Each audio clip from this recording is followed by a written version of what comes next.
Me llamo Natalia Vargas. Tengo 42 años. Soy oficial de inteligencia de la Armada Española, con un nivel de acceso tan elevado que ni mi propia madre tiene idea de en qué consiste realmente mi trabajo. El sábado pasado por la noche estaba destinado a ser el momento más distinguido de mi vida profesional. Iba a recibir el ascenso a capitán de fragata, y por primera vez en casi 2 décadas, acudieron todos los miembros de mi familia. Mi madre voló desde Teruel.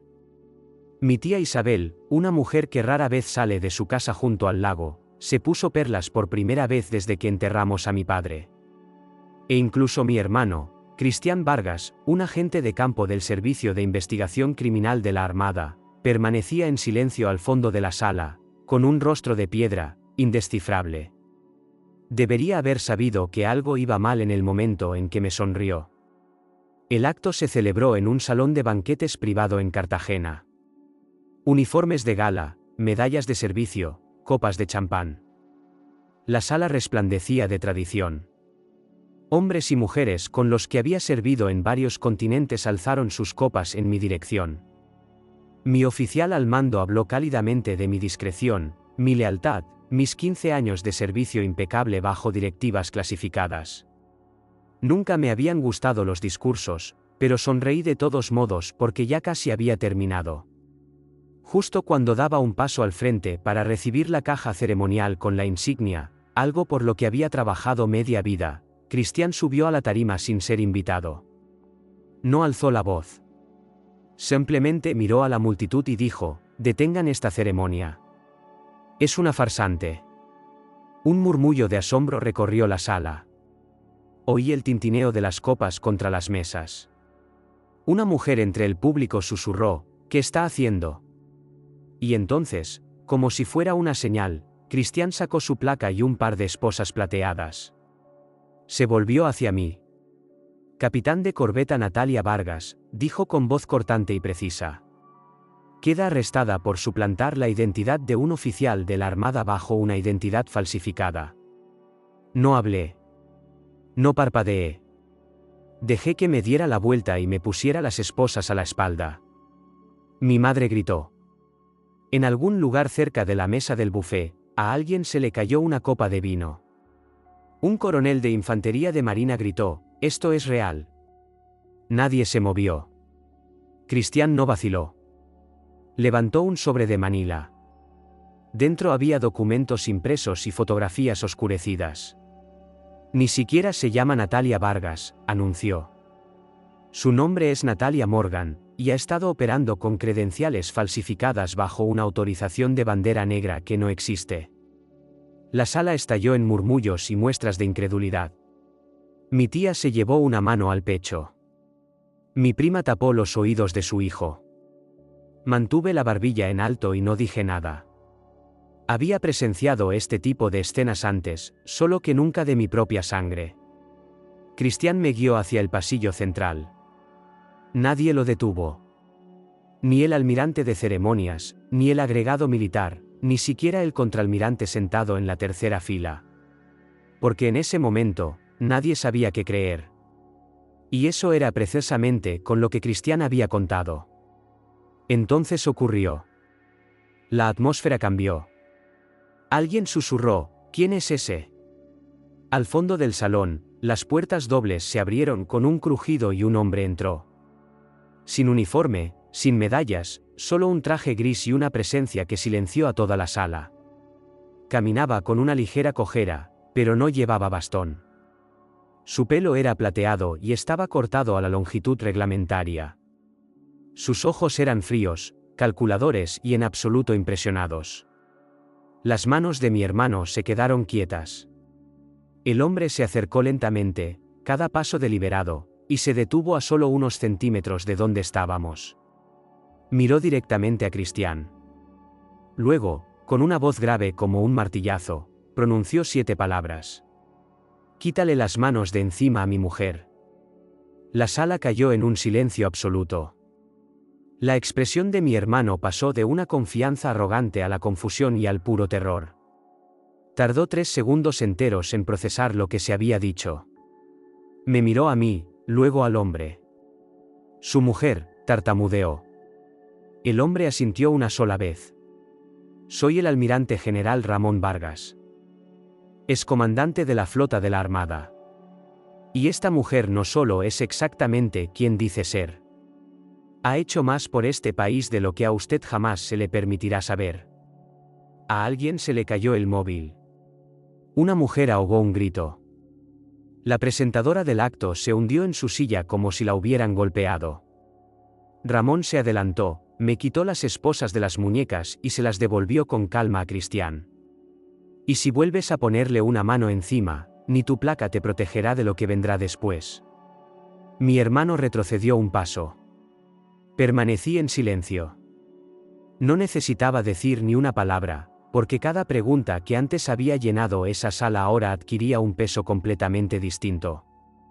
¿Cómo podía estar casada con un almirante de 5 estrellas?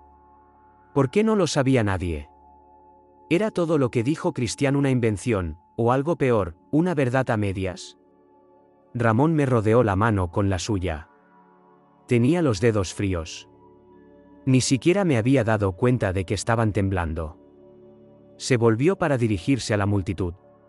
Señoras y señores, si esta ceremonia ha concluido, sugiero que empecemos la vista. Me sacó de allí.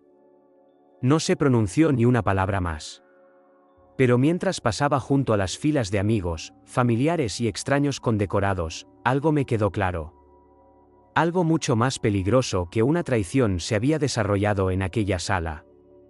Alguien había esgrimido la verdad como un arma. Y ahora la decisión era mía, si usaría el silencio como mi escudo. Porque la gente reunida en aquel salón no eran simples testigos. Eran los primeros en atisbar a mi verdadero yo. Y no tenían ni idea de lo que eso les costaría. Solían decir que había nacido a la sombra de Cristián. Las fotografías lo confirmaban.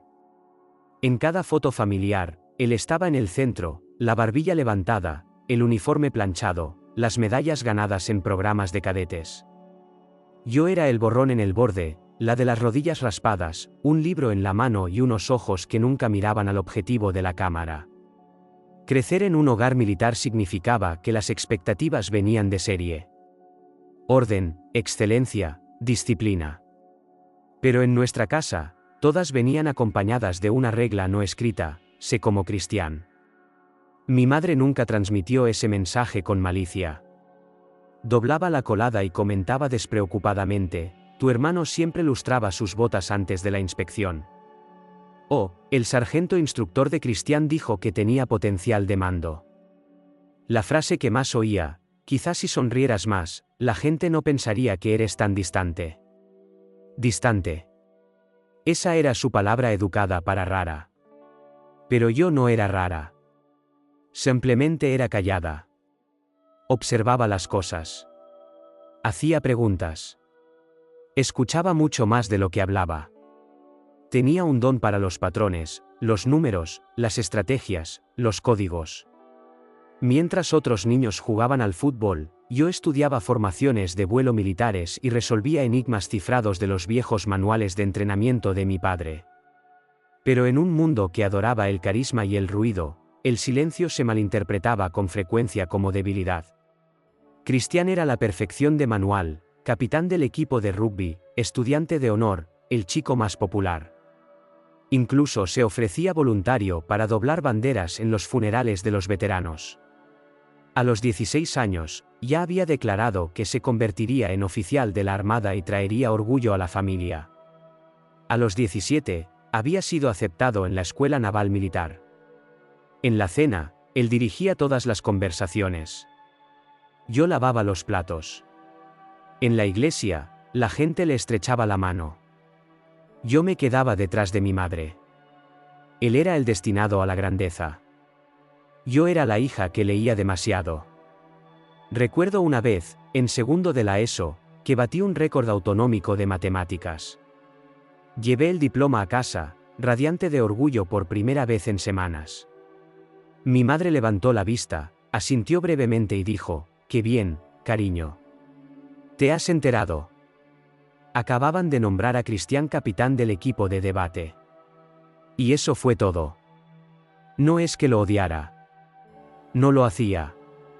Pero en algún punto entre la infancia y la adolescencia, mi admiración se había agriado hasta convertirse en algo más frío. Empezó a tratarme con condescendencia.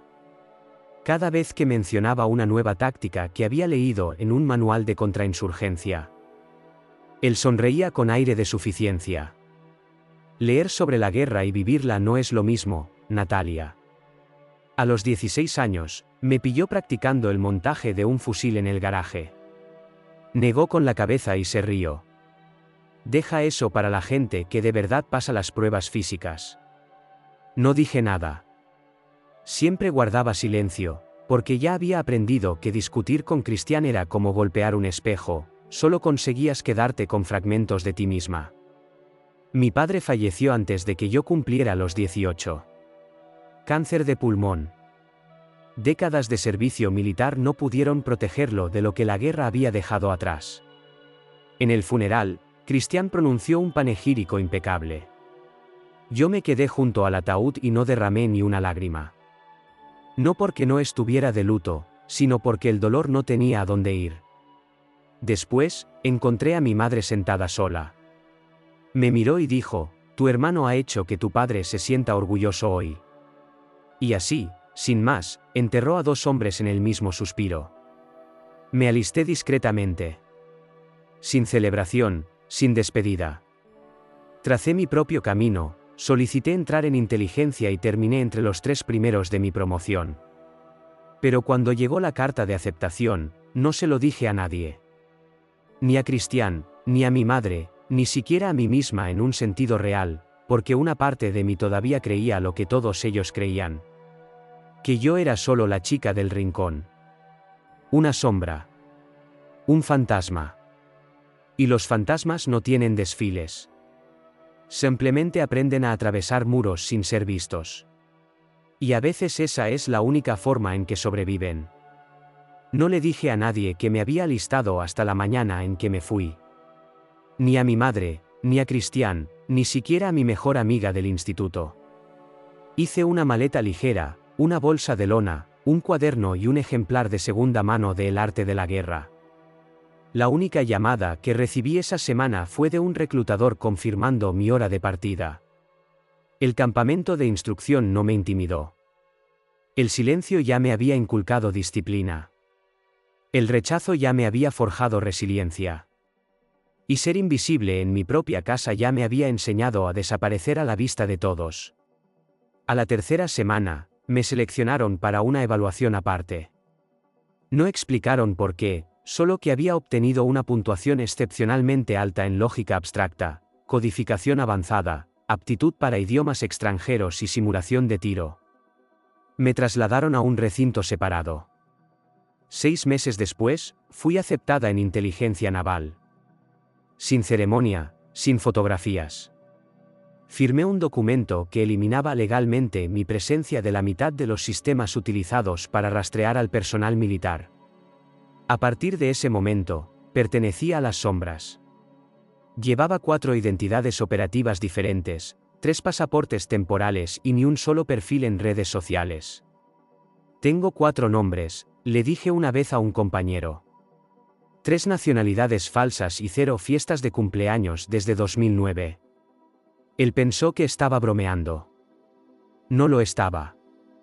A lo largo de los años, serví en 12 países de 5 continentes, desde vigilancia de datos hasta recuperación táctica y adquisición de armamento. Pero la misión que se quedó conmigo, la que todavía se reproduce en mi mente como una película a fuego lento, tuvo lugar en el Golfo de Guinea. Un carguero había sido secuestrado frente a la costa. 5 rehenes, 3 piratas armados, una exigencia: liberen a nuestros hombres o ellos mueren. No negociamos. Fui desplegada con un equipo de respuesta costera. Desde la cubierta de un buque naval de bajo perfil, estaba posicionada detrás de una mira telescópica, respirando con el diafragma, contando los segundos entre cada ola que golpeaba el casco. A esa distancia, un rostro humano se convierte en un patrón. Una sombra en movimiento detrás de un cristal roto y una luz parpadeante. No registras emociones, calculas trayectorias. Un pirata levantó a un niño hasta la ventana. Esperé. Esperé. Esperé. El niño parpadeó. El hombre movió la mano. Apreté el gatillo. Un disparo, en el centro de la masa corporal. El rehén corrió. Abordamos. Recuperé el disco duro que los piratas intentaban extraer, datos militares encriptados que ni siquiera sabían que eran rastreables.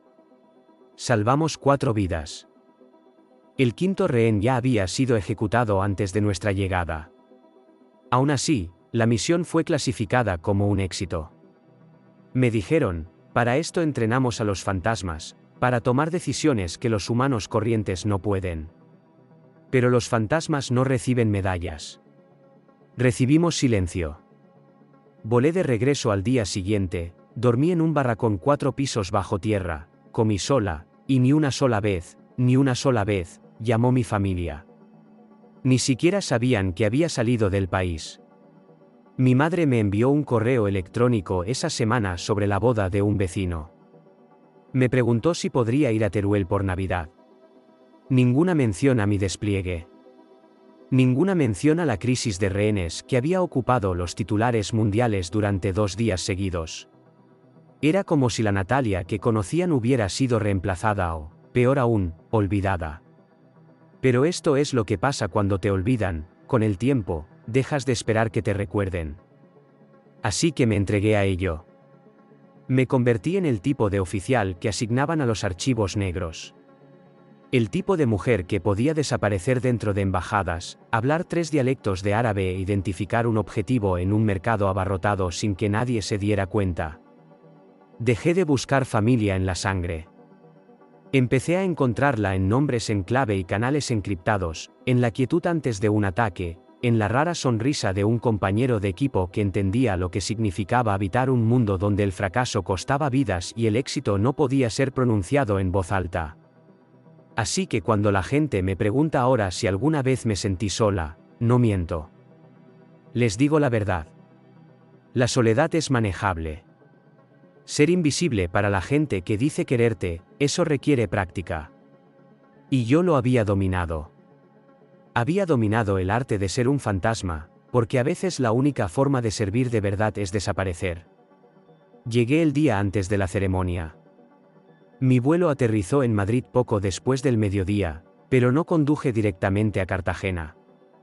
Me senté en un coche de alquiler durante casi 30 minutos en un área de servicio junto a la A3, intentando recordar cómo volver a entrar en una casa que nunca había sentido del todo como un hogar.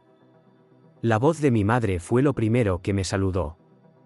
Ahí está, dijo, como si hubiera salido a por el pan en lugar de haber estado fuera 2 años.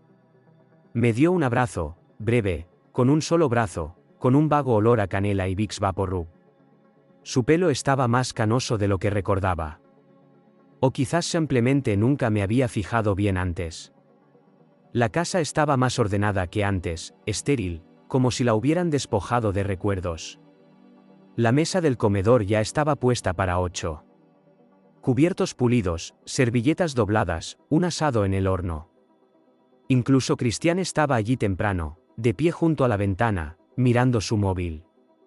No levantó la vista cuando entré. Tampoco habló. «¿Sigues con ese horario de la Armada?» bromeó mi madre. Siempre puntual, respondí con una sonrisa pequeña y controlada. Nadie preguntó por mi vuelo ni por mi trabajo. Nadie mencionó la ceremonia de ascenso programada para la noche siguiente. En su lugar, mi tía Isabel señaló mi mano izquierda y dijo, «Todavía sin anillo». Mi madre la siguió sin perder el ritmo. «No te estás haciendo más joven, Nati. Lo sabes, ¿verdad?» No dije nada. Bebí un sorbo de agua. El vaso estaba mellado. Cristian finalmente me miró. Su sonrisa era fina y tensa. «¿Sigues trabajando en el extranjero?», preguntó. «De vez en cuando», respondí. «Sabes», dijo, bajando un poco la voz, «a algunas personas les resulta extraño que nunca estés en un sitio el tiempo suficiente para aparecer en ningún registro». Sostuve su mirada. «Algunas personas viven para el registro. Otras viven para el servicio. No contestó. La tensión se asentó como el polvo. Mamá la rompió con su habitual recurso: vosotros dos solíais estar muy unidos. ¿Recuerdas cuando le enseñaste a hacer un nudo llano, Chris? Cristian no se rió. Yo tampoco. La cena fue mecánica. Asado, puré de patatas, judías verdes y una guarnición de preguntas veladas. ¿Y bien, estás saliendo con alguien? ¿Dónde vives estos días? ¿Qué es exactamente lo que haces? Di respuestas vagas, educadas, no específicas. Hacía tiempo que había aprendido que cuantos más detalles ofreces a gente que ya se ha hecho una idea sobre ti, más munición les das. Aún sin hijos, preguntó mi prima durante el postre. Solo los secretos del mundo, repliqué. Solo el perro pareció alegrarse de verme de verdad, un golden retriever llamado Max que se acurrucó a mis pies y se negó a moverse el resto de la noche. Era viejo, lento y parcialmente sordo, pero de alguna manera más perceptivo que todos los demás en la habitación. En un momento dado, Cristian se levantó y desapareció en el garaje. Estuvo fuera casi 20 minutos. Cuando regresó, tenía el cuello de la camisa ligeramente húmedo.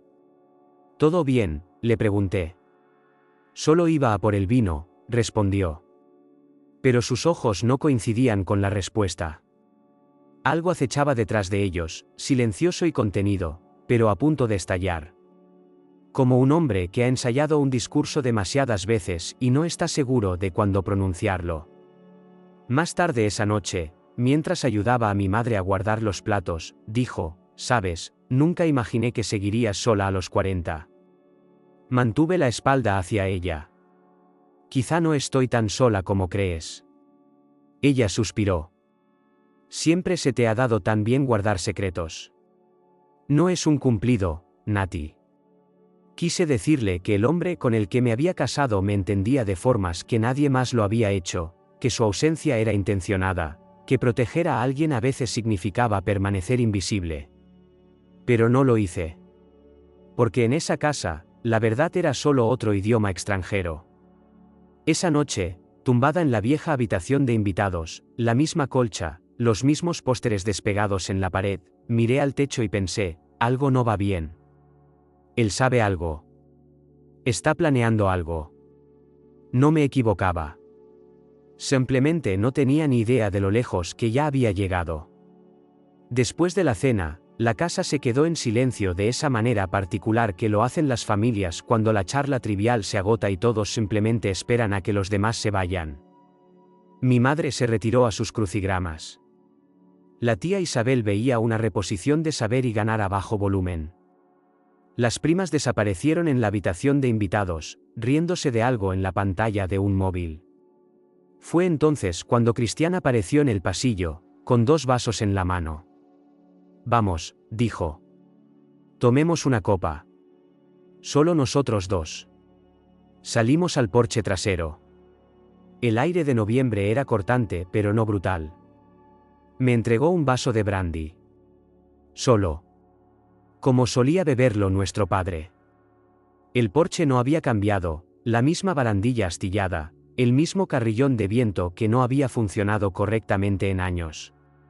Incluso la luz exterior zumbaba con ese leve sonido, como un recuerdo tratando de resurgir. Se apoyó en el poste. Yo me quedé de pie. «¿Alguna vez lo echas de menos?», preguntó. «Estar en casa». «Depende del día», dije. Se rió entre dientes, un sonido seco y ensayado. Bebimos en silencio.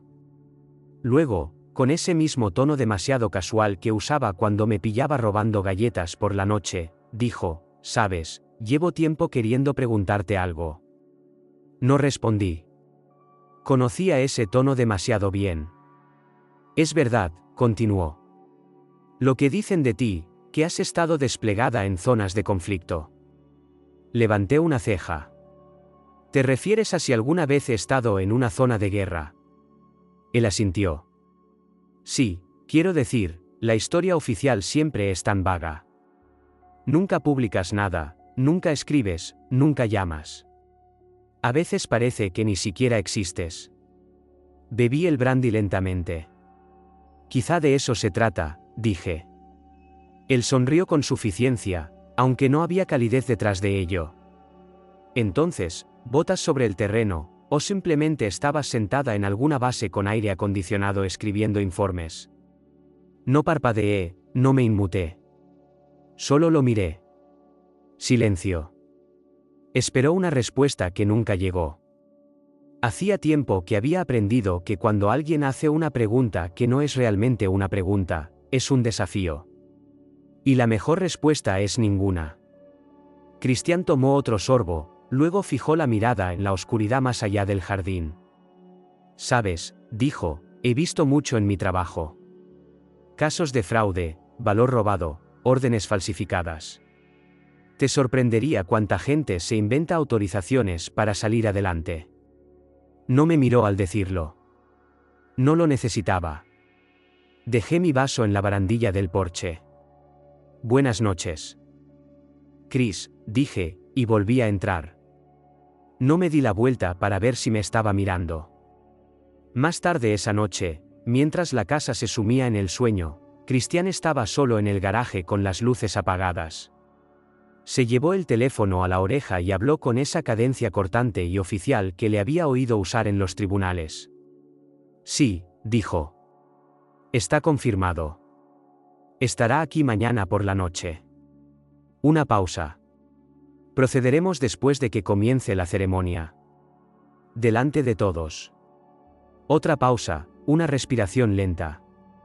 No, ella no lo sabe. Una voz ahogada respondió al otro lado. El tono de Cristian se volvió más bajo, más frío. Se cree intocable. Que nadie la está vigilando. Pero he visto los archivos. Las inconsistencias. Llevo más de un año construyendo este caso. La voz al otro lado dijo algo inaudible. No te preocupes, dijo Cristian. Para mañana a estas horas, no solo la habrán despojado de su rango. Estará expuesta, desacreditada, y esta vez, no podrá desaparecer. Terminó la llamada. Sin sonrisa. Sin dudas. Miró la pared del garaje donde solía colgar el viejo fusil de nuestro padre. Luego metió la mano en una caja con la etiqueta, luces de Navidad, y sacó un sobre de manila sellado. Dentro, fotografías, documentos, órdenes selladas con el sello de desclasificado para revisión. Afuera, el viento arreció. Dentro, el plan ya estaba en marcha. Y yo, completamente ajena, todavía estaba arriba lavándome los dientes, intentando ensayar lo que diría en mi discurso la noche siguiente. El discurso que nunca llegué a pronunciar. Porque el hombre en ese garaje ya no era simplemente mi hermano. Era mi acusador. Y yo ya estaba siendo juzgada. Apenas había tocado mi vino cuando la atmósfera en la sala cambió. Ocurrió rápidamente, como una ola que rompe en una orilla tranquila. Un momento, la gente aplaudía, brindaba, reía. Al siguiente, el aire se volvió rígido, como si algo se hubiera fracturado justo debajo de la superficie. Cristian se puso de pie. Su uniforme, impecable y reluciente, captó la luz de la araña en el ángulo preciso, haciéndolo parecer aún más condecorado de lo habitual. Se dirigió al centro del salón de banquetes y se aclaró la garganta. No le habían ofrecido el micrófono, pero alguien se lo pasó de todos modos, probablemente asumiendo que era un brindis sincero de un orgulloso hermano mayor. Señoras y señores, comenzó. Antes de que esta ceremonia prosiga, hay algo que debe verse. El público guardó silencio. Las copas de vino se detuvieron a medio camino. Yo permanecí congelada, con una media sonrisa. Sacó un juego de documentos de una delgada carpeta de cuero. Esta es la verdadera historia de Natalia Vargas, dijo. O debería decir. Natalia Morgan. Una oleada de murmullos. Uno de mis antiguos instructores tosió. Alguien en una mesa cercana soltó una risa nerviosa. Cristian pulsó un botón en el control remoto que tenía en la mano. Detrás de él, la pantalla de proyección parpadeó y se encendió. La primera diapositiva, una tarjeta de identificación, en blanco y negro, de baja resolución. El nombre, Morgan, N. La fotografía era mía, aunque no una que hubiera visto antes. El pelo recogido, sin rango visible, sin insignia. Ojos como el hielo. Múltiples alias, dijo Cristian. Múltiples despliegues bajo diferentes nombres. Su título, rango y autorizaciones actuales pueden no ser lo que parecen. La segunda diapositiva, una imagen fija de una grabación de vigilancia, mostrándome hablando con un hombre en un mercado abarrotado en algún lugar de Oriente Medio. Este metraje, continuó Cristian, fue obtenido de una fuente dentro del mando naval durante una investigación interna. Oirán una voz, la suya, comunicándose en árabe. Sin traductor presente. Sin autorización formal para la operación registrada. El vídeo comenzó a reproducirse. Mi voz resonó por la sala. Pero no era mi voz, no realmente. Había sido editada, recompuesta, cortada de maneras que solo alguien con capacidad técnica avanzada podría lograr. ¿Tienes el paquete? La señal está activa. Nos movemos a las 02:00. Había pronunciado esas palabras una vez, pero no juntas, no en esa secuencia, y ciertamente no en el contexto en el que ahora se estaban utilizando. Aún así, ahí estaba. Mi voz. Mi imagen. El público se inclinó hacia adelante, inseguro de lo que estaba presenciando. La duda se instaló como un gas venenoso, silencioso, rastrero, sofocante. Alguien susurró, es una espía. Otro murmuró, fue algo de eso real. Apareció la tercera diapositiva, una página de un registro de despliegue, fuertemente censurada. Mi nombre, o una versión de él, aparecía junto a una misión clasificada 5 niveles de acceso por encima de cualquiera en esa sala. ¿Hay lagunas en su historial?, dijo Cristian. No hay una cadena de mando que pueda verificarse. Ningún supervisor directo dispuesto a dar la cara. Solo sombras y silencio. Mi madre se volvió hacia mí, con los ojos muy abiertos. Natalia, ¿qué es esto? No dije nada. No asentí, no parpadeé. Simplemente me quedé sentada, con la espalda recta, las manos cruzadas, el rostro ilegible. Porque sabía exactamente lo que estaba sucediendo. Y también sabía que cualquier cosa que dijera solo avivaría las llamas. Escaneé la sala. Ramón no estaba allí. Todavía no. Cristian se acercó a mi mesa. Sostuvo una última página, con letras en negrita en la parte superior, solicitud de investigación. Sospecha de brecha de seguridad. He presentado esto en el cuartel general, dijo. Esta noche no es solo una celebración. Es un ajuste de cuentas. Un jadeo, luego quietud. Se podía oír una cuchara golpear un plato en el rincón más alejado. Me miró directamente. ¿Lo niegas? Seguí sin decir nada. No porque me faltara la capacidad, sino porque entendía algo que nadie más en esa sala comprendía todavía. Esto no era solo sobre mí. Era sobre el sistema, el silencio que exigía, las historias que borraba, y sobre todo, era sobre quién controlaba la narrativa. A veces, la supervivencia no consiste en hablar más alto. Consiste en esperar hasta que la voz adecuada hable por ti. Y la mía ya estaba en camino. Cristian se apartó de la pantalla de proyección, saboreando el silencio como un hombre que creía que acababa de ganar una guerra. Su pecho se hinchó de satisfacción, su voz firme y serena. Ya he notificado a la Oficina de Inteligencia Naval, dijo. Y he contactado con 2 medios de comunicación. Están esperando fuera, aguardando declaraciones. La gente empezó a moverse en sus asientos. Algunos miraron hacia las salidas. Podía sentirlo, la atracción de la duda, la silenciosa erosión de la reputación. Se propaga más rápido que la verdad. Entonces lo oí. Pasos, pesados, medidos, el tipo de caminar que no pedía atención. La exigía. Las puertas traseras del salón de banquetes se abrieron de golpe. Entró un grupo de 5 oficiales uniformados de la División Jurídica de la Armada, guantes blancos, insignias plateadas, ojos agudos y concentrados. En el centro de ellos estaba una mujer que conocía bien, la capitán de fragata Evalyn.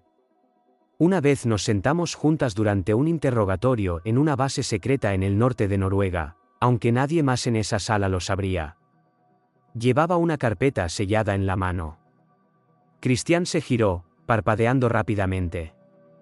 ¿Puedo ayudarlos?, preguntó, confundido, aunque todavía no alarmado. La capitán Lynn se adelantó y sacó una hoja de la carpeta. Christian Vargas, dijo, con voz tranquila pero precisa. Por la presente se le notifica formalmente una investigación por parte del Ministerio de Defensa por difusión no autorizada de materiales clasificados con nivel de acceso restringido. La sala quedó en completo silencio. Perdón, Christian se rió, mirando a su alrededor como si esperara que alguien aclarara el error. Usted distribuyó un vídeo de operaciones restringidas, continuó ella, a una audiencia civil sin censura, revisión de acceso o aprobación de la cadena de mando. Eso constituye una violación directa de la Directiva de Defensa 5200.01. Él se sonrojó. No lo filtré, dijo. Lo presenté como prueba. Un asunto familiar interno. La capitán Lynn no flaqueó. En el momento en que proyectó ese metraje frente a invitados no autorizados sin una autorización de acceso previa, violó los protocolos federales. Esto no es un desacuerdo familiar. Es una brecha legal activa. Un segundo oficial se adelantó y le entregó otro documento, este con múltiples sellos. Firmas y un encabezado inconfundible, notificación de investigación. Junta de Supervisión de Inteligencia Naval. Christian miró el documento como si estuviera escrito en un idioma que no reconocía. No pueden hacer esto, dijo. Yo soy el que está destapando un fraude aquí. Ella es la que tiene múltiples identidades. La capitán Lynn levantó una ceja. Y todas sus identidades, dijo cuidadosamente, están protegidas bajo operaciones clasificadas de nivel 1, validadas mediante un acuerdo conjunto entre Inteligencia Naval y la Oficina de Operaciones de Contrainteligencia. Usted, sin embargo, actuó por su cuenta. Un murmullo de asombro recorrió a la multitud. Se giró hacia nuestra madre.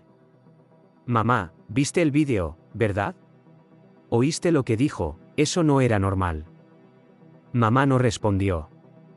A pocos asientos de distancia, alguien murmuró, esto acaba de dar un vuelco total.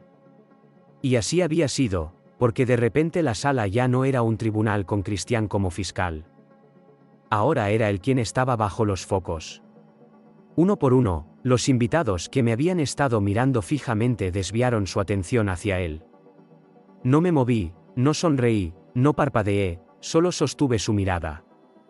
Abrió la boca de nuevo, probablemente para objetar, pero la capitán Lynn lo interrumpió. Tiene derecho a presentar una refutación. Pero a partir de este momento, está bajo observación administrativa. Cualquier contacto adicional con la prensa constituirá obstrucción a la investigación. 2 oficiales se posicionaron a cada lado de él, sin tocarlo, pero lo suficientemente cerca para enviar un mensaje inequívoco. Ya no tienes el control. Me miró desde el otro lado de la sala, y por primera vez en su vida, pareció pequeño, acorralado y asustado. Me levanté lentamente de mi asiento. Seguí sin decir nada. Pero en ese momento pude verlo en su expresión, finalmente se había dado cuenta de que el juego que había puesto en marcha era mucho más grande de lo que jamás había entendido. Porque lo que había intentado usar en mi contra, el acceso, el secretismo, el silencio, no era simplemente mi carga. Era mi armadura. Y acababa de golpearla con las manos desnudas. En el instante en que la capitán Lynn y sus oficiales se marcharon, comenzó el ruido. No el de la armada, el de la familia. Las sillas chirriaron contra el suelo, los cubiertos tintinearon, las voces se alzaron como humo, primero en susurros, luego desesperadas. Todavía estaba de pie cuando mi madre se acercó, con los ojos rojos, el pintalabios desvaído, estrujando una servilleta como si pudiera arrancarle respuestas. Natalia, susurró, con la voz temblorosa. Solo dime la verdad. Por favor. Permanecí en silencio, escuchando. ¿Eres realmente quien dices ser? ¿O tu hermano tenía razón? Todos esos años, todas esas ausencias, eran mentiras.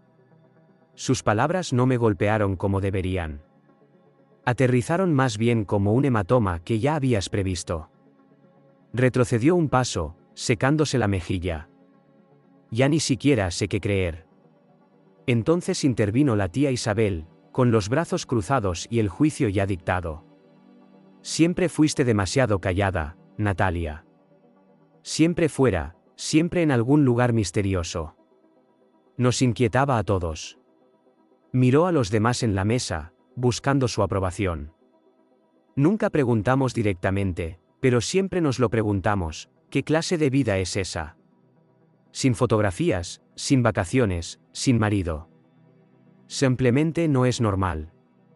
Sentí como si los estuviera viendo actuar en un guión para el que nunca había hecho una audición. No buscaban respuestas genuinas. Estaban reescribiendo la historia para su propia comodidad.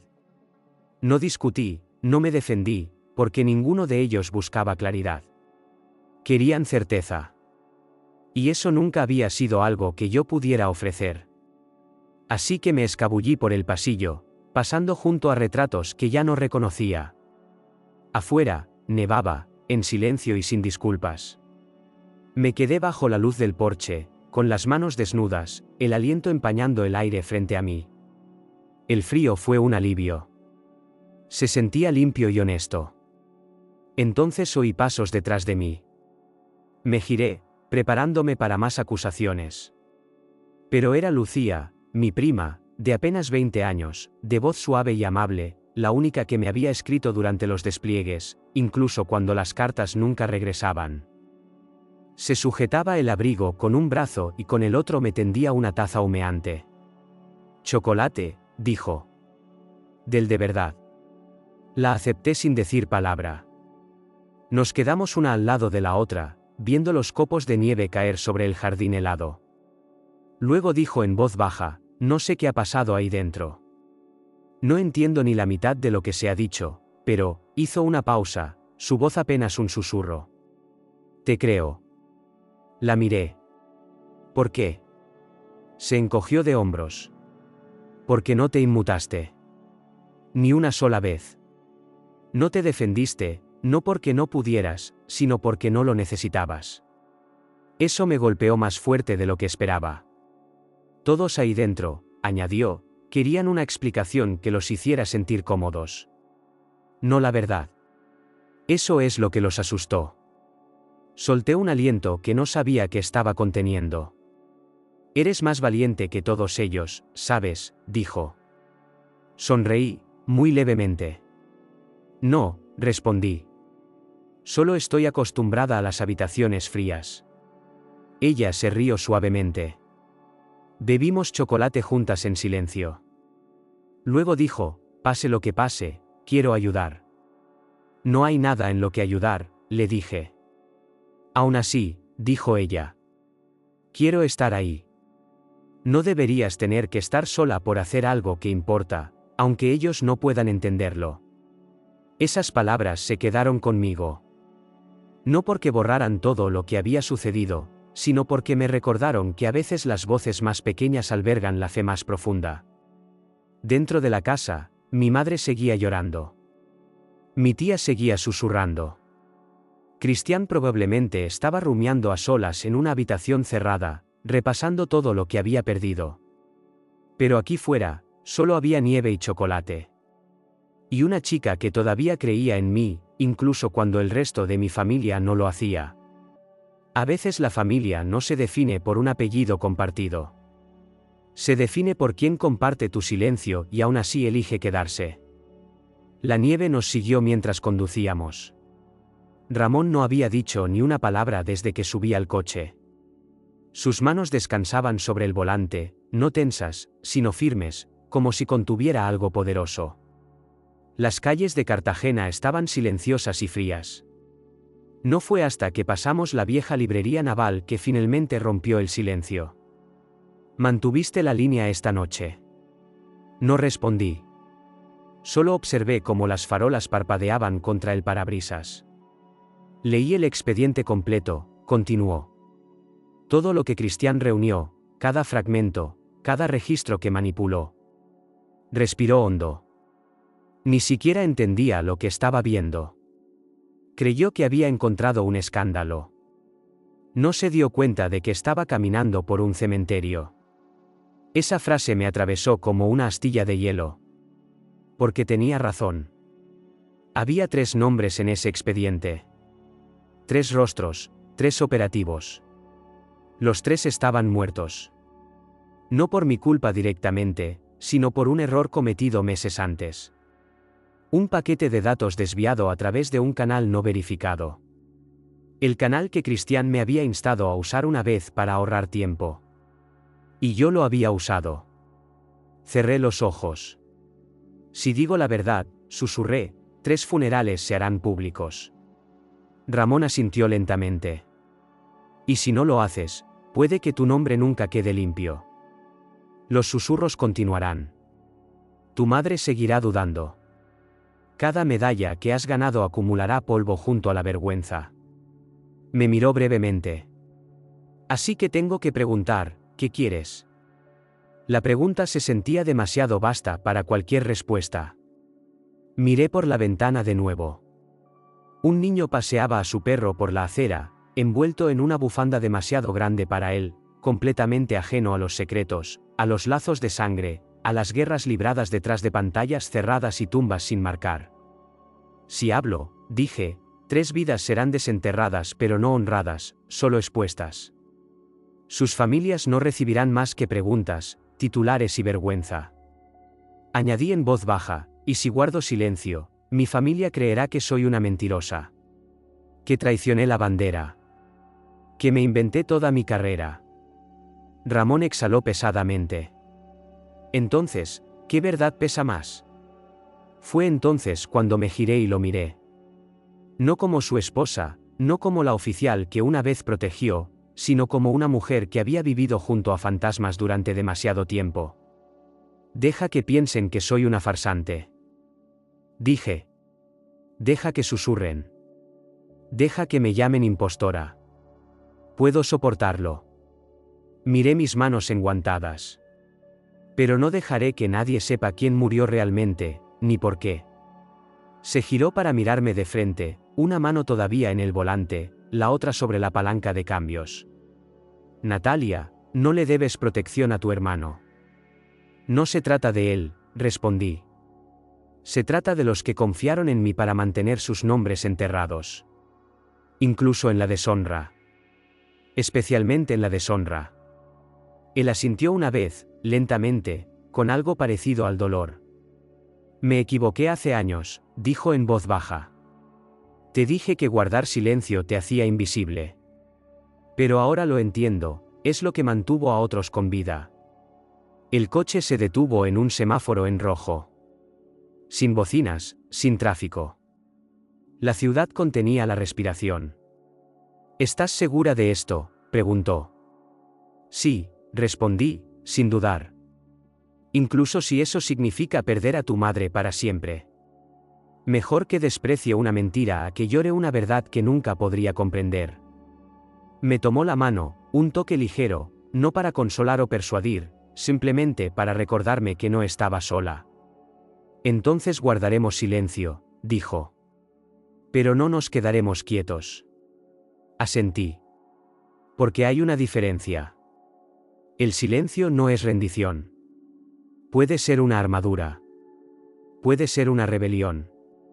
Puede ser amor, retorcido, doloroso, pero necesario.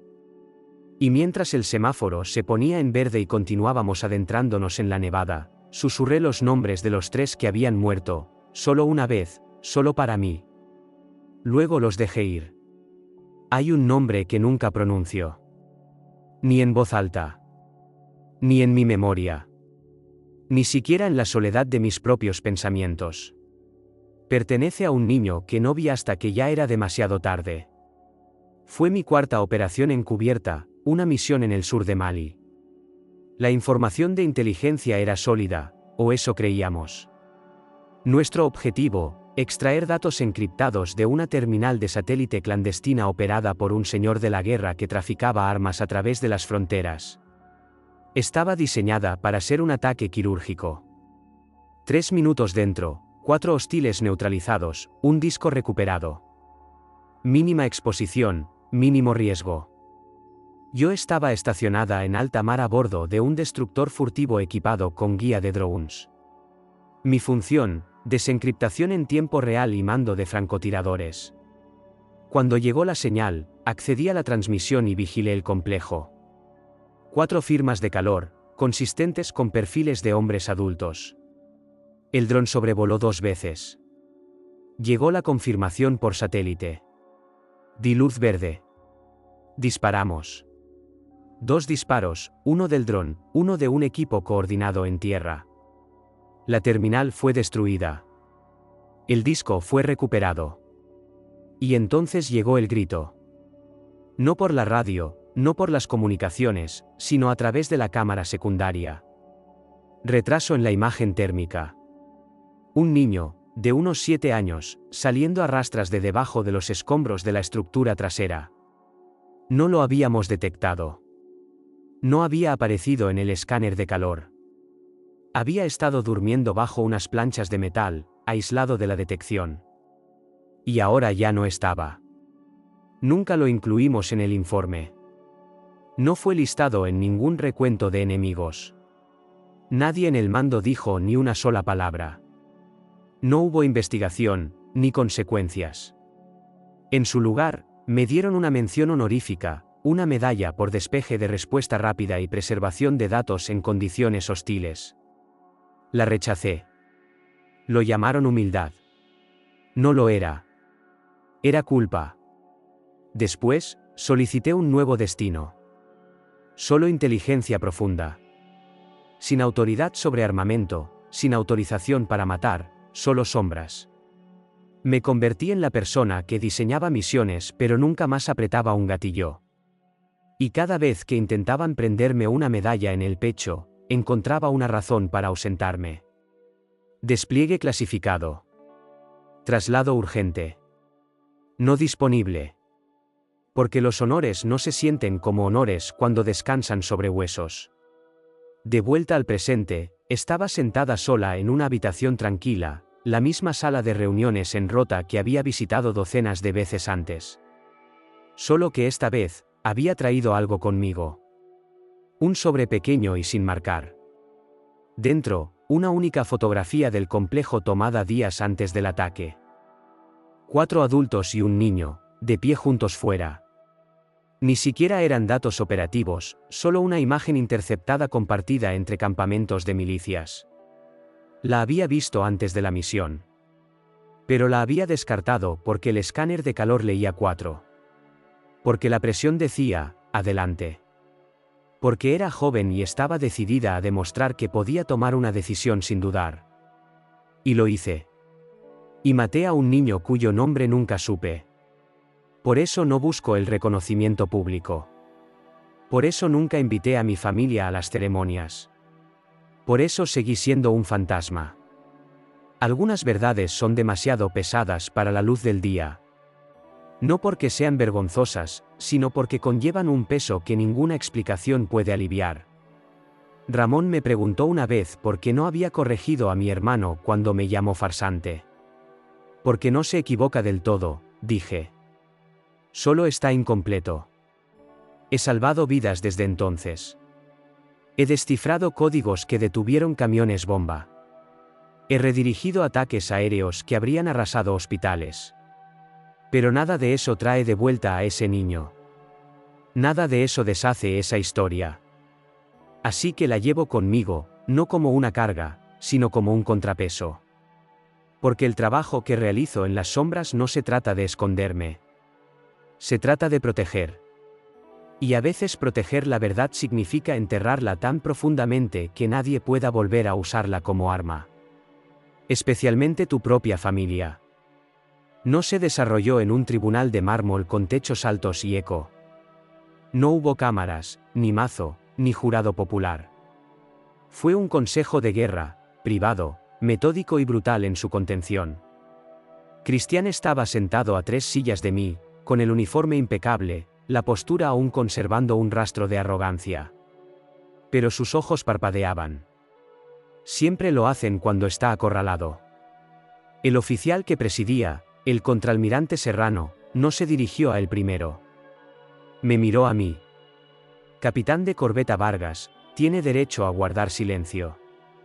¿Está aquí para testificar o como observadora? Me levanté. Mi voz era firme. Ninguna de las dos cosas. Estoy aquí para aclarar. La sala se quedó en silencio. ¿Aclarar qué?, preguntó. Saqué el expediente, no era grueso, solo 12 páginas, pero cada una de ellas tenía peso. Aclarar que ya no voy a encubrirlo. Las miradas se desviaron hacia Cristián. Se movió en su asiento, alternando expresiones, confundido, ofendido, inocente. Pero la balanza ya se había inclinado. La carpeta contenía registros de comunicaciones censurados. Metadatos que rastreaban una única línea de satélite encriptada desde mi base en Djibouti hasta un router registrado como civil en Madrid, a nombre del domicilio de Cristián. Un router al que él había permitido acceder a un contratista independiente para pruebas de almacenamiento de datos. Ese contratista trabajaba para una empresa de logística que, como descubriríamos más tarde, tenía conexiones indirectas con una entidad fantasma con sede en Beirut. 3 miembros de operaciones especiales, Mendoza, Herrera y Lara, murieron en una emboscada 2 semanas después de esa prueba. Habían estado operando con códigos comprometidos. Y yo había cargado con ese conocimiento durante 18 meses. ¿Lo acusó de esto cuando ocurrió?, preguntó Serrano. No, dije. Lo enterré. ¿Por qué? Porque si la verdad hubiera salido a la luz en ese momento, respondí, no habríamos perdido solo un nombre. Habríamos perdido la confianza dentro de una operación ya frágil. Y no estaba segura de que fuera culpa suya. No del todo. Miré a Cristián. Pero ahora sí lo estoy. Se levantó bruscamente. Protestó. ¿Esto es? Esto no es un tribunal, interrumpió Serrano. Y usted no es abogado. Siéntese. Se sentó. Lentamente. Entonces, ¿por qué presentarse ahora?, me preguntó Serrano. Hice una pausa y luego respondí directamente. Porque mi silencio ya no protege nada. Y porque él usó mi historial como arma para proteger el suyo. Sostuve la mirada de Serrano. No he venido aquí para destruirlo. He venido para dejar de limpiar su desastre. El tribunal se retiró a la sala adyacente y deliberó durante 45 minutos. Me senté en silencio. Cristián se hizo crujir los nudillos de la mano izquierda, uno por uno. Siempre lo hacía cuando estaba nervioso. Cuando los oficiales regresaron, el veredicto se emitió sin ceremonia. El capitán de corbeta Cristián Vargas quedaba relevado de su asignación actual, despojado de su autorización de acceso a material clasificado y suspendido de empleo y sueldo a la espera de un expediente de expulsión con deshonor. Sin esposas. Sin espectáculo público. Solo silencio. Y el silencio corta más que el acero cuando el orgullo es todo lo que le queda a un hombre. Mientras la sala se vaciaba, Cristián permaneció sentado. No me miró, no habló, hasta que estuve casi en la puerta. Podrías haber guardado silencio. Me detuve. Lo hice. Durante 18 meses. Se giró hacia mí, con los ojos rojos, no de remordimiento, sino de rabia. Me has arruinado. Me acerqué, lo suficiente para que solo él pudiera oírme. No. Te dejé marchar cuando no debería haberlo hecho. Esto no es venganza, Cristián. Es el retroceso. Él parpadeó. Retroceso. Las acciones conllevan consecuencias. Como la gravedad. Puedes luchar contra ella, retrasarla, negarla, pero al final aterriza. Pareció que quería responder, pero su boca simplemente se abrió y se quedó así. Lo dejé allí, no encadenado, no en desgracia pública, solo en una verdad que ya no podía manejar. Y para alguien como él, ese era el castigo más profundo de todos. La carta estaba doblada una vez, impresa en cartulina de color crema, mecanografiada pulcramente con mi firma al pie. Descansó en la esquina de mi escritorio, intacta, hasta que Ramón la volvió a poner en mi mano. ¿Estás segura de que quieres enviarla?, preguntó. Estudié el sobre. No era larga, solo 6 párrafos, redactados profesionalmente, compuestos con respeto. Una petición de clemencia.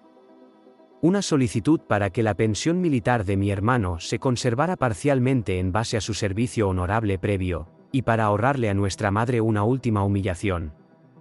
La había escrito 3 días antes, sola a las 2 de la madrugada, en un momento de debilidad, de costumbre, porque sin importar cuántas traiciones se hubieran acumulado, todavía había una parte de mí que recordaba tener 5 años y perseguir la sombra de Cristián con el viejo uniforme de nuestro padre.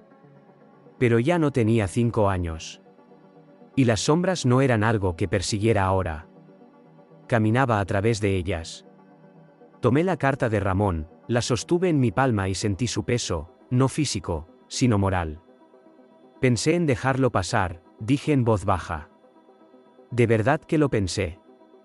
Ramón asintió, pero no ofreció nada. Pero entonces me acordé de Mina. Me miró, y supe que lo entendía. Mina Parra.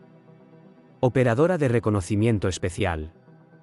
Una de las pocas personas en las que había confiado de verdad en el campo.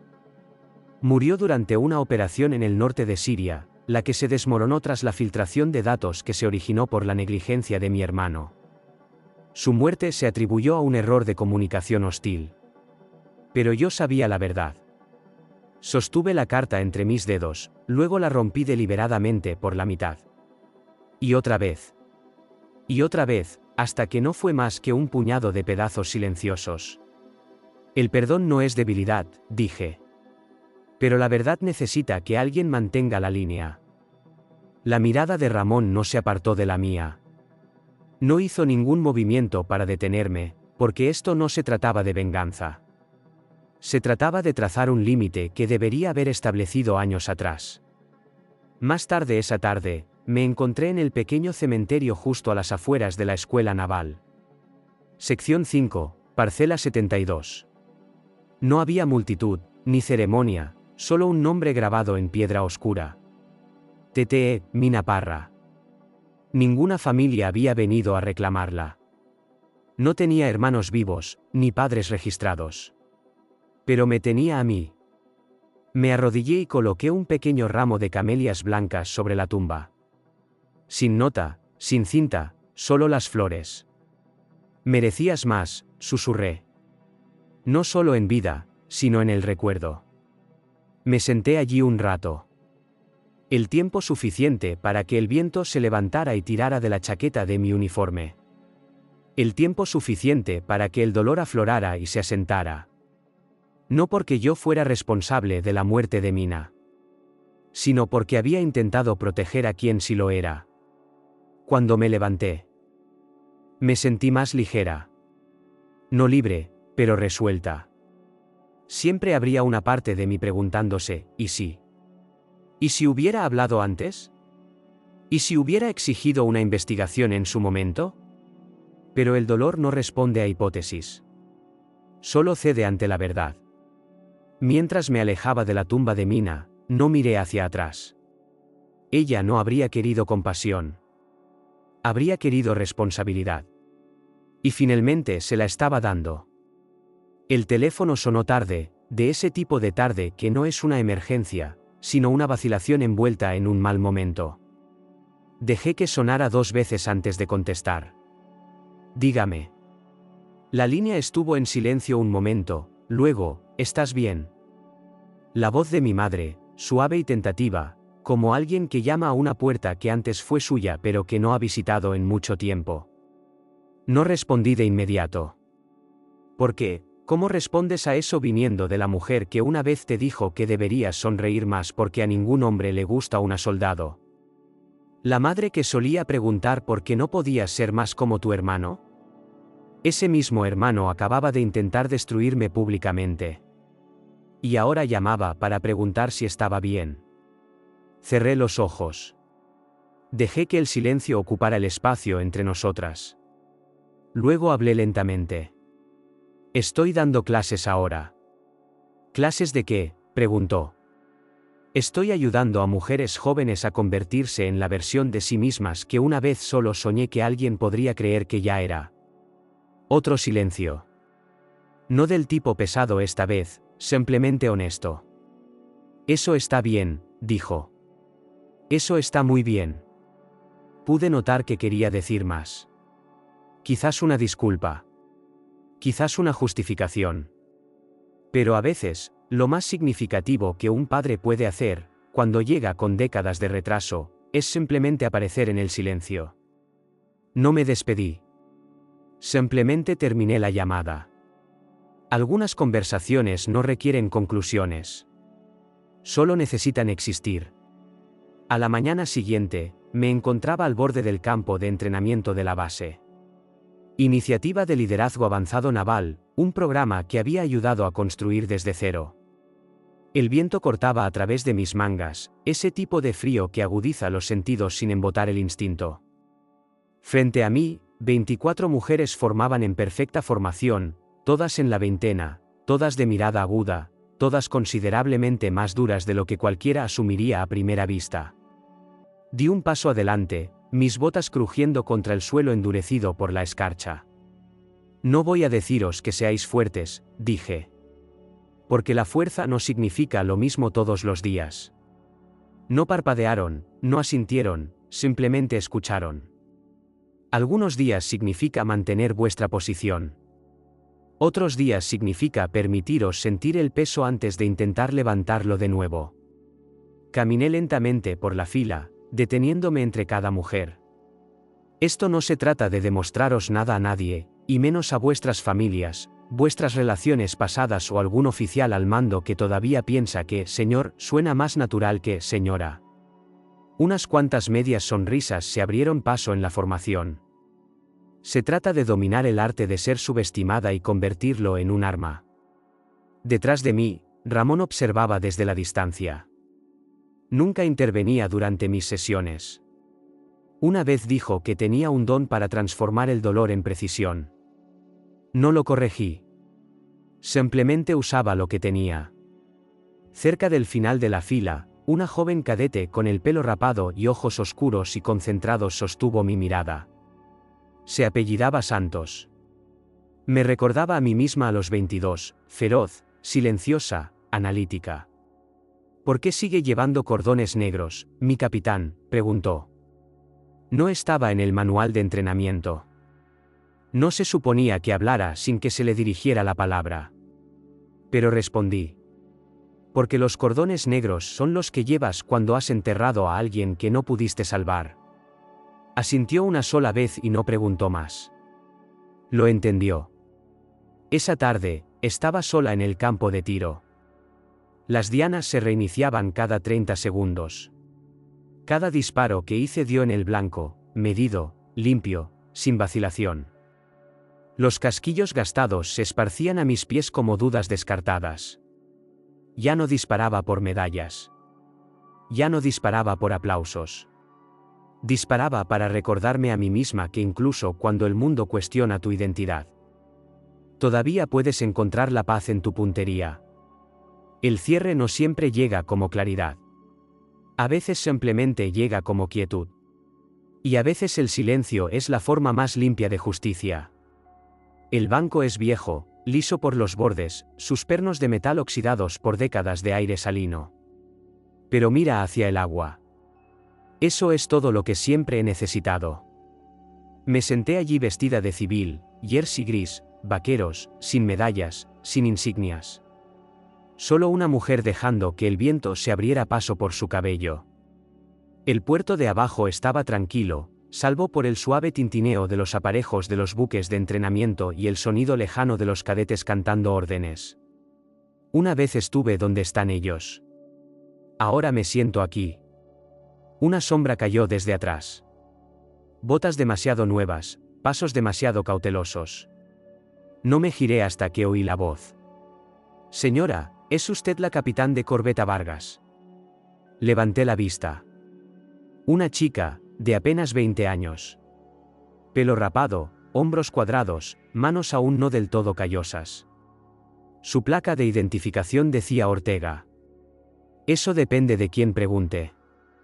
Sonrió con incertidumbre, agarrando una bolsa de papel marrón con ambas manos. Me dijeron que le trajera esto. Y también dijeron, vaciló. Dijeron que una vez rechazó la Cruz del Mérito Naval porque aceptarla habría revelado una misión que podría haber puesto en peligro a su equipo. No dije nada. Simplemente la miré. Dejé que llenara el silencio con la versión de la historia que le hubieran dado. ¿Es verdad?, preguntó. Sonreí levemente, ni como confirmación, ni como negación. La verdad suele ser más solitaria que la leyenda, dije. Pero las leyendas hacen que la gente siga adelante. Así que quizás esa sea la mejor versión. Asintió lentamente. No insistió más. Buen instinto. ¿Alguna vez desearía poder recuperarla?, preguntó después de un momento. La medalla. Ella asintió. Negué con la cabeza. Nunca llevé el uniforme por una medalla. Y ciertamente no lo llevé por reconocimiento. Hice una pausa. Lo llevé porque algunas personas necesitaban volver a casa, y alguien tenía que asegurarse de que pudieran hacerlo. Se quedó allí como si intentara grabar las palabras en su memoria. Pero las palabras se escapan cuando eres joven. No entiendes su gravedad hasta que has visto una disolverse en el último aliento de alguien. Me ofreció la bolsa de papel. Es del comedor. Dijeron que le gustaban las pastas de nueces. La acepté con un asentimiento, y ella se dio la vuelta para irse. Pero justo cuando se alejaba, preguntó por encima del hombro, ¿lo echa de menos? Me volví de nuevo hacia el agua. ¿Lo echaba de menos? Un recuerdo afloró, uno que no había ido a buscar. Mi primera operación encubierta. Norte de Yemen. Lanzamiento nocturno. Extracción de objetivo. Alto riesgo. Antes de embarcar, me quedé sola en el vestuario vacío, despojada de rango, nombre e identidad. Ramón me había entregado una última cosa antes de irme, su anillo de bodas. Llévalo si te ayuda, dijo. Déjalo si no. Lo sostuve durante un largo momento. Luego me quité el mío también. Los deslicé ambos en la taquilla. Cerré la puerta. No se trataba de dejarlo a él. Se trataba de dejar la versión de mí misma que necesitaba pertenecer. Allí fuera, nadie conocía a Natalia Vargas. Allí fuera, yo era simplemente una sombra. Medida solo por las vidas que salvé, y las que no pude. Nunca volví a ponerme ese anillo. De vuelta en el banco, el viento traía el olor a sal y a metal envejecido. Metí la mano en la bolsa de papel y le di un bocado a la pasta de nueces, demasiado dulce, demasiado blanda, exactamente como siempre habían sido. Y aún así, me la terminé. Porque algunos legados no se construyen con honores o titulares. A veces existen en un momento de quietud en un banco desgastado, compartido con una recluta que no necesita saberlo todo, solo lo suficiente para creer que el honor todavía vive en alguien. Y a veces eso es más que suficiente. Dicen que tu legado lo escriben aquellos que te sobreviven.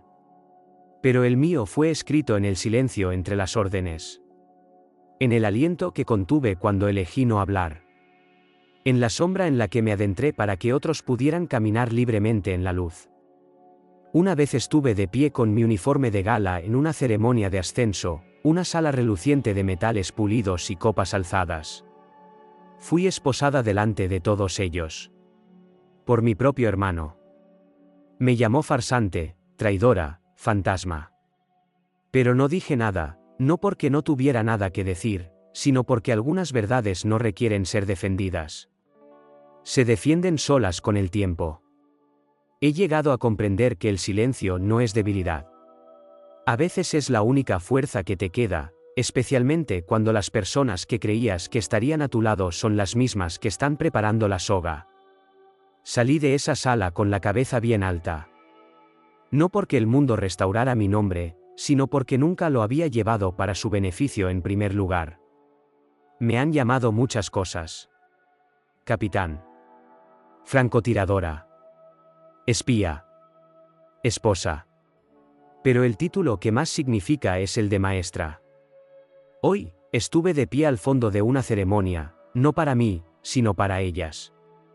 Docenas de nuevas oficiales se erguían en sus impecables uniformes blancos, con los ojos encendidos con un fuego que el mundo aún no había intentado extinguir. No me subí al escenario. No saludé. Solo observé. Y cuando lanzaron sus gorras al aire, una mano familiar se posó suavemente en mi hombro. Ramón. No dijo nada. No lo necesitaba. Ambos habíamos perdido demasiado como para necesitar palabras a estas alturas.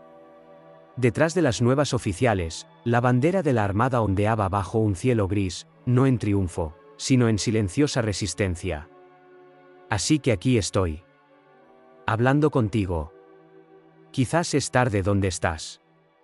Quizás estás escuchando con una taza de café caliente a la luz de la mañana, o acurrucado bajo una manta al final de un día largo y agotador. No sé qué te ha traído aquí, pero espero que algo en esta historia te haya encontrado. No estás solo. Todos llevamos nombres que ya no pronunciamos, recuerdos guardados en los cuartos traseros de nuestros corazones, errores, sacrificios y las personas que no pudimos salvar. Si pudiera elegir de nuevo, seguiría dejando que me pusiera esas esposas. Porque hay victorias que nunca estuvieron destinadas a ser presenciadas, solo sentidas. Una vez rechacé una medalla porque aceptarla habría significado traicionar un nombre que había jurado no pronunciar nunca en voz alta. Dejé que la leyenda ocupara su lugar. Porque en algunos rincones del mundo, los mitos protegen más vidas que los hechos. Hay honores que llevas en silencio. Hay verdades que ocultas, no para olvidar, sino para proteger. Y a veces la justicia no llega vistiendo una toga o una placa. Llega vistiendo tu silencio, tu contención, tu decisión de soltar algo sin dejar que te destroce. Nunca llevé el uniforme por ellos. Lo llevé por la chica que solía ser. Aquella en la que nadie creía. Aquella a la que nunca invitaron a la mesa, pero que finalmente construyó la suya propia. Y a ella le digo esto, nunca fuiste invisible. Simplemente estabas esperando el momento adecuado para llegar en tus propios términos. Antes de despedirnos, nos encantaría saber, ¿dónde estás ahora mismo? ¿Es una mañana tranquila con la luz entrando por tu ventana, o una noche silenciosa y solitaria donde historias como esta te hacen compañía? Cuéntanoslo en los comentarios. Leemos cada uno con genuina gratitud. Y si esta historia te ha conmovido de alguna manera, por favor, considera suscribirte, no solo para escuchar más historias como la mía, sino para formar parte de algo más grande. Un espacio que cree en la bondad, en la sanación, en las segundas oportunidades y en un tipo de fuerza que no necesita gritar para sentirse. Gracias por estar aquí hoy. Estés donde estés, lleves lo que lleves, que sepas esto, a veces, lo que más necesitas no llega con un fuerte golpe. Espera en silencio, pacientemente, hasta que finalmente estás listo para abrir la puerta.